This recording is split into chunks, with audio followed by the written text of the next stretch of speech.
det gjorde helt klart i forhold til at stifte bekendtskab til, hvor startede det hele. Altså hvor den der glød, hvor var det egentlig, altså den der kraft, der var inde i det. Og det er jo et eller andet sted også den, jeg har lyst til at sætte ud igen. Og især til børnene også.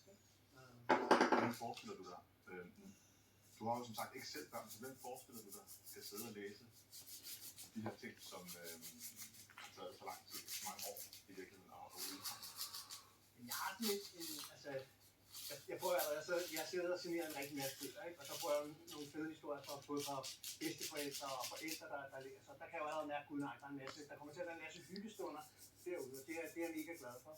Jeg håber også, at Møbbe, nu har jeg tænkt mig en serie, jeg håber, at han kan blive en rigtig god ven.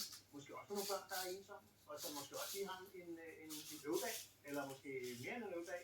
Så jeg håber på den måde, at han kommer ud af farven det. Men jeg synes, vigtigst af alt er jo fantasien, og at der er plads til den.